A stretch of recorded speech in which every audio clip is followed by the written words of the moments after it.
Good morning mga kababayan, Luzon, Visayas at Mindanao. Magandang araw po sa ating lahat. Sana nasa mabuting kalagayan po tayo lahat mga kababayan. At ingatan tayo ng ating mahal na Panginoon sa araw-araw mga kababayan. At ang ating mga kababayan sa gitna silangan, ingat po kayo mga kababayan. God bless po sa ating lahat. At pag mga kababayan, mga kapaps, may napanood tayo ng isang video dito po sa YouTube. Ay ating kunin ng kunting porsyon ang kanilang pinakilala na isang refinery o isang equipment na maka-recycle mga kababayan ng bottled into fuel mga kababayan. Totoo yung narinig yung mga kababayan, yung mga bote, mga disposable bottle, mineral water, kung ano, basta distilled water, basta mga plastic bottles mga kababayan, ay ginawa po nilang, meron po silang planta na magagawa yung mga recycled bottle ay magiging fuel po siya mga kababayan. Tapos ang waste, human waste ay magiging compost mga kababayan, at pwede ang tubig na ay nagiging malinaw at magamit sa pandilig sa mga halaman mga kababayan, at maging pataba sa ating mga halaman. Ito po mga kababayan ay sa Siargao, Del Carmen, Siargao mga kababayan. So ating itong panoorin at sana ito ay makita ng ating mahal na Pangulo para gumawa sila ng ganitong proyekto nationwide para makatulong tayo sa ating environment, lalo na ngayon ay sobra na ang daming gumagamit ng plastic bottles mga kababayan. So panoorin po natin ito. Kaming pinasis kahapon. Opo. Kasi yung nakita nyo, pinupondo natin Kakalagay doon lang eh. din Kakalagay lang yan eh. So 6 hours. Dito natin makikita ang gasolina galing sa basura. Yes. Pwede ba natin matry? Oo, pwede. Paano Paano ba sa natin aming ito plant matry? supervisor, si Cyrus. No, nice to Ah, meet si you, Kono bahala. Cyrus. So, ako'y napaka-excited matry for the first time ang foil po na galing sa basura. So, pwede ba natin ipakita sa ating audience, sa ating viewers? I'm sure excited na din silang makita. Okay. Kung anong kulay nito or ano ba, pwede bang umapoy? So ang first process natin Sorry dito po, is, Mike. ang unang Kita lalabas natin, or mapaprocess namin ay yung gasolina, kasi may kami na heat index 300 to 400 degrees Celsius yung heat na process sa pyrolysis. Unang mapaprocess dyan is gasolina. Which is Gasolina. dito siya babagsak na tangke. So, ito, pag mapuno ito, mga ilang liters naman? Mga 400 liters yung Ang dami, no? 400. Yes, ma'am. Yung Tsaka 100, ito, no? pareho sila. Ito yung pinaka-holding tank namin, ma'am. So, pwedeng makita. Stuck na kayo dyan. Yes, nag-process So, na dito po kami. lalabas. So, dito- Naaamoy ko. Gasolina talaga. May gasolina, halong plastic. Oo, grabe no. Amazing. Ito yung sa diesel, ma'am. Ito yung diesel. Wow. Close mo na, friends. Okay. Okay. So, ito po. Ayan. Mukha na sa diesel, sir. Diesel eh. Ito po yung kulay. No, kamukhang diesel Amoy talaga. diesel. Gasolina talaga yung baho. Ayan, So, mga ito na po si kababayan, sir. May lampara na. Ito testing talaga. Hindi ko pa rin to nasubukan eh. Pero alam ko, siguro, Sai, mag-testing muna tayo. Pag tanong ka dyan, magsindi ka dyan. Okay. Ready mo lang ang safety, ha? Safety tayo. Oo, gasolina yan, baka biglang Pero sulat lang. ito, Galing ni sir ah. May experience ka pala sir sa mga lampara. di kay nung maliit ako, yung lumaki ako sa Butuan, wala man kaming masyadong kuryente. Opo. So, Parang lampara lahat muna ng kami. taga-Siargao dito may lampara talaga. Kaya, ito, kailangan mo na ito expert na expert si sir. Ang bilis na kaano agad ng damit. Di, Kasi tinulungan ako ni Manay. So, meron tayo dito fire extinguisher just in case na ano. Kasi in case May lighter kasi. lumakas ang apoy. May light, asan lighter natin? Okay, teka. Yan muna Malayo lang natin. siguro dito. Dito muna tayo para alam natin. Yan. Ayan mga kababayan, diesel na diesel. Naku, masyadong malaki ito. Dito lang siguro tayo sir, no? Safety tayo. Yung kamay mo sir, baka. Wag mo. Siguro hindi ikaw magsindi. Hindi ako magsindi. Kamano. Sige. Hindi ako magsindi. Kamano. Sige. Oh. Ayan. Nana. Ito na. Ito na po, diesel po na galing sa basura. Ayan, Recycle ganito talaga basura, siya. Recycled. Nako sir, napakamahal ngayon ng gasolina. Oo, Mabuti. so in case of emergency, In case meron tayo available. Sabi nga ni Mayor JR, kung pwede daw, may available tayo para sa ambulansya. Opo. Oo.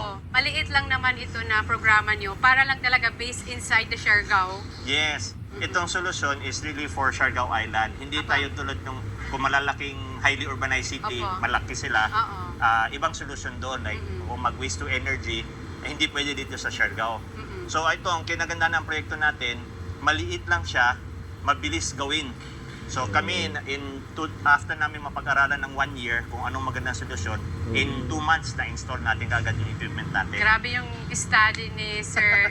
1 year talaga. So, syempre, thank you talaga, Sir, sa paggawa po na ito na programa sa atin sa Del Carmen. At syempre po sa aming mayor sa Siargao and Del Carmen, ako'y napaka-proud po na may ganito po siyang project. Na ang layunin niyo po ay para ikaganda po sa ating kalikasan. And I'm hoping from this video na mas marami pa pong ma-inspired na kailangan po natin alagaan ang ating kalikasan. And after all, ang layunin ng proyekto na ito ay magpakita ng kahalagaan ng recycling mga at tamang plastic materials, pamamahala ng basura. After nakita ko po dito sa inyong facility, Ito, Ayan o.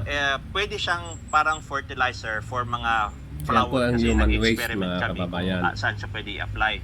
Ito, yan, gagawin namin tong garden. Tapos, may so mga... ito na soil, galing din po ba sa Yes, galing sa process natin. process? Actually, sa healthy yan. Healthy talaga. Meron lang saan tayong kailangan sundin na regulations ng ating gobyerno. Opo. So, for now, for ornamental use muna namin ginamit. For flowers, orchids, na pwedeng ibenta ng mga farmer. Pwede sila may konting kabuhayan. Local talaga, no? Yes po. Suportahan dapat yung local natin sa Siargao. Yes, so ang balak namin with Mayor JR is we will help the local farmers through this project.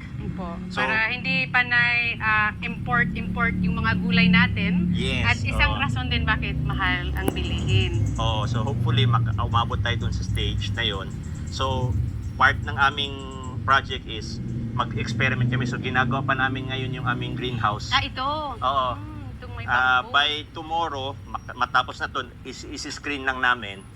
Kasi ang objective is dapat may tamang study Opo. sa paggamit para bago natin i-make available sa public, alam natin na safe talaga siya.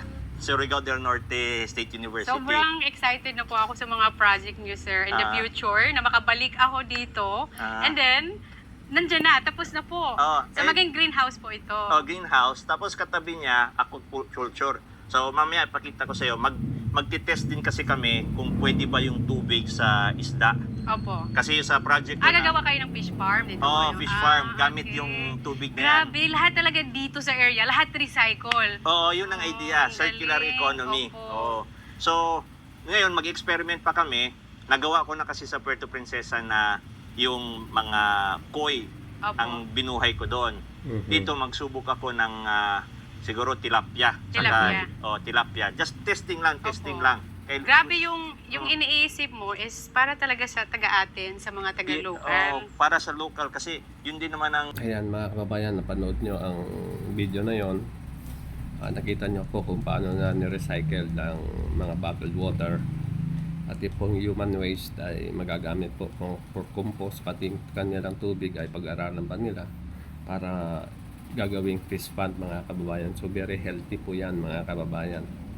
So sana panawagan ko sa ating mahal na Pangulo, Mr. President, mahal naming mga Pangulo, BBBM, sana ito ang malaking tulong sa ating bayan na maibsan ang basura at mag-create ng trabaho sa ating mga mamamayan, lalo na kung magpatayo ng ganitong planta, magpatayo ng ganitong refinery. Malaking tulong po sa bawat LGU. Sana itong mga local government dito sa buong Metro Manila ay ganun ang gagawin mga kababayan para maiwasan natin yung mga flooding, maiwasan natin ang climate change. Makatulong tayo sa climate change mga kababayan.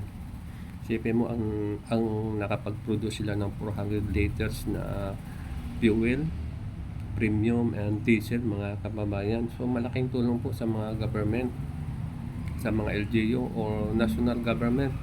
Mr. President, PBBM, mahal na Polo, sana yung DENR makita po ito at upang matulungan ng ating mga kababayan na mag-ipon ng lalo na ngayon ay sobrang dami na talaga mga plastic bottles kung saan na nagkakalat-kalat mga kababayan.